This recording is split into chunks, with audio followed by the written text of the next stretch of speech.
యువకుడు, ఉత్సాహవంతుడు, సౌమ్యుడు, ప్రజా శ్రేయస్సు కోసం, కడప పార్లమెంటు అభివృద్ధి కోసం అహర్నిశలు శ్రమిస్తూ విజయపదంలో దూసుకుపోతూ ఉన్న జగనన్న తమ్ముడు వైఎస్ అవినాష్ రెడ్డి గారిని ఈ సందర్భంగా మాట్లాడవలసిందిగా ఆహ్వానిస్తూ ఉన్నాం. మన ఎంపీ కడప పార్లమెంట్ అభ్యర్థి వైఎస్ అవినాష్ రెడ్డికి జై అవినాష్ రెడ్డి, జై అవినాష్ రెడ్డి, జై జగన్, జై జగన్. మన గుర్తు 175కు 25 పార్లమెంటుకు. జై జగన్, జై జగన్, జై జై జగన్. పులివెందుల అసెంబ్లీ అభ్యర్థిగా నామినేషన్ దాఖలు చేయడానికి విచ్చేసిన ప్రియతమ ముఖ్యమంత్రి మనందరి శాసనసభ్యులు శ్రీ వైఎస్ జగన్మోహన్ రెడ్డి గారికి, ఈ కార్యక్రమంలో జగనన్నకు తోడుగా అండగా నిలబడేందుకు ఇక్కడికి విచ్చేసిన నా అన్నలకు, తమ్ముళ్లకు, అక్కలకు, చెల్లెమ్మలకు పేరు పేరున హృదయపూర్వక నమస్సుమాంజలు తెలియజేస్తున్నాను సవినయంగా. 5 సంవత్సరాల జగనన్న పాలనలో ఈ నియోజకవర్గం అన్ని రకాలుగా అభివృద్ధి చెందింది. మోడల్ టౌన్ ప్రాజెక్టులో భాగంగా అనేక అభివృద్ధి కార్యక్రమాలు టౌన్లో జరిగింది, మీరంతా కూడా చూశారు.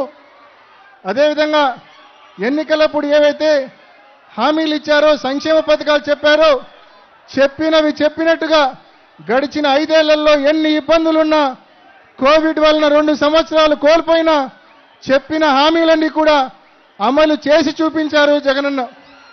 మరి ఇవాళ సంక్షేమ పథకాలు ఒకవైపు, అభివృద్ధి కార్యక్రమాలు ఒకవైపు, ముఖ్యంగా సాగునీటి రంగం గురించి ఒక్కసారి ఆలోచించండి. ఇవాళ జగనన్న ఈ 2019 నుంచి 24 వరకు ఈ 5 సంవత్సరాల్లో 4 సార్లు సిబిఆర్ను ఫుల్ కెపాసిటీ 10 టీఎంసీలు పెట్టడం జరిగింది. అదేవిధంగా పైడిపాలెం 6 టీఎంసీలు 4 సార్లు నింపడం జరిగింది. మరి అలా నింపాం కాబట్టే ఈ 5 ఏళ్ల పాటు రైతులకు ఏ ఇబ్బంది లేకుండా మనం సాగునీరు అందించాం. మీరొక్కసారి ఆలోచించండి.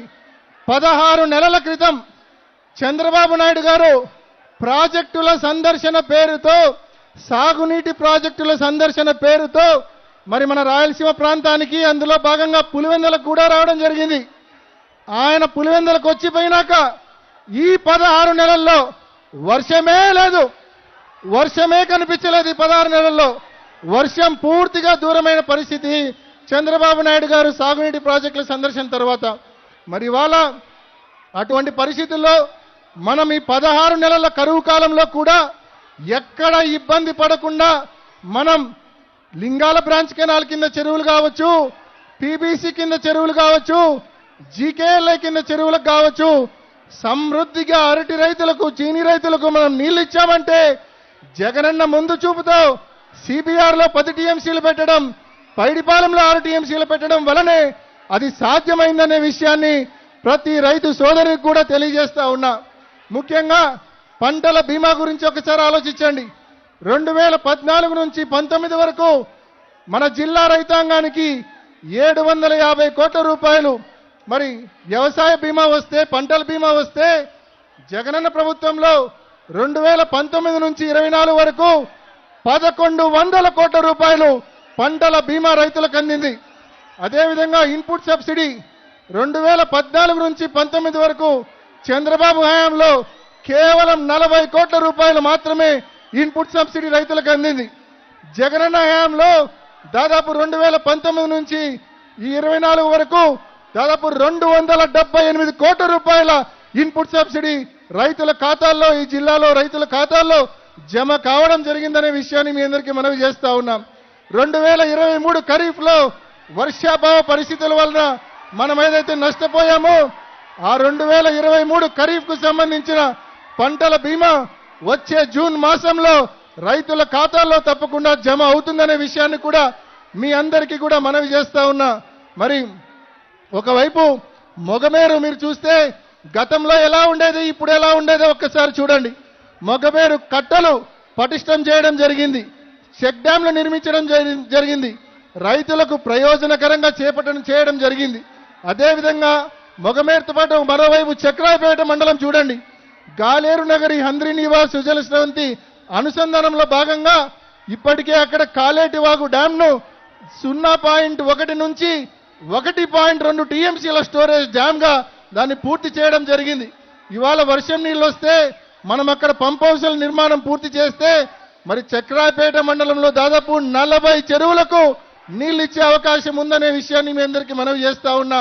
తప్పకుండా సంవత్సరం రోజుల్లో ఆ పంప్ హౌస్లు కూడా పూర్తి చేసి చక్రాయపేట మండలాన్ని కూడా మిగిలిన 6 మండలాల మాదిరే చక్రాయపేట మండలాన్ని కూడా సస్యశ్యామలం చేస్తామని చెప్పి ప్రతి రైతు సోదరునికి కూడా తెలియజేస్తా ఉన్నా. ఇవాళ మన ప్రతిపక్షాలు మనం ఇంత పెద్ద ఎత్తున సంక్షేమం, ఇంత పెద్ద ఎత్తున అభివృద్ధి చేస్తున్నాం కాబట్టే మన తప్పులు చూపలేక, మనల్ని తప్పుపట్టలేక, చేసేదేమీ లేక, మనల్ని ఎదుర్కొనే బలం లేక ఇవాళ గుంపుగా మన మీదకి వస్తా ఉన్నారు.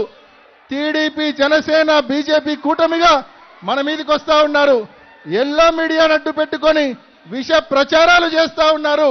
లేనివి ఉన్నట్టు, ఉన్నవి లేనట్టు విష ప్రచారాలు చేస్తా ఉన్నారు. ఇవంతా కూడా మీరు గమనించండి.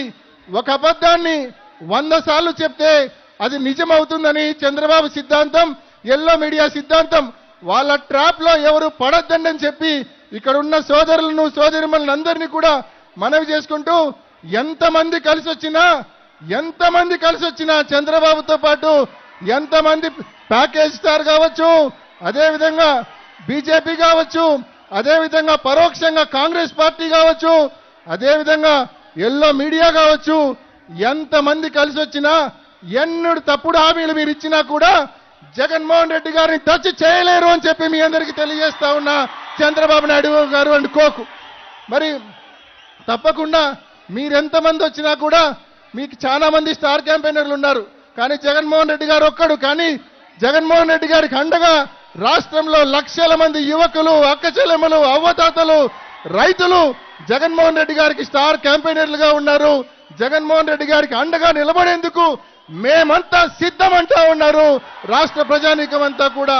కాబట్టి తప్పకుండా ఎంతమంది కలిసి వచ్చినా సరే జగన్మోహన్ రెడ్డి గారి విజయాన్ని, వైఎస్ఆర్ కాంగ్రెస్ పార్టీ విజయాన్ని ఏ ఒక్కరు కూడా ఆపలేరు రాష్ట్రంలో అని చెప్పి మీ అందరికీ తెలియజేస్తూ, 2019లో మీరు ఎలా ఆదరించారో, ఎలా ఆశీర్వదించారో, మరి 2024లో ఈ ఎన్నికల్లో కూడా మే 13న జరిగే ఎన్నికల్లో మీ ఆదరణ, మీ ఆశీస్సులు సంపూర్ణంగా ఎమ్మెల్యే అభ్యర్థిగా పోటీ చేస్తున్న మనందరి అన్న జగనన్న పైన, అదేవిధంగా ఎంపీ అభ్యర్థిగా పోటీ చేస్తున్న నా పైన మీ అందరి ఆదరణ, ఆశీస్సులు మెండుగా ఉంచాలని, ఘన విజయం 2019కి మించిన ఘన విజయం అందించాలని, మళ్ళీ ప్రజాసేవను, ఈ అభివృద్ధి యజ్ఞాన్ని, ఈ సంక్షేమ రాజ్యాన్ని ముందుకు కొనసాగించే విధంగా మీ అందరి ఆశీస్సులు ఉండాలని పేరు పేరున ప్రతి అన్న తమ్ముణ్ణి, ప్రతి అక్క చెల్లెమ్మను పేరు పేరున మనవి చేసుకుంటూ ముగిస్తున్నా.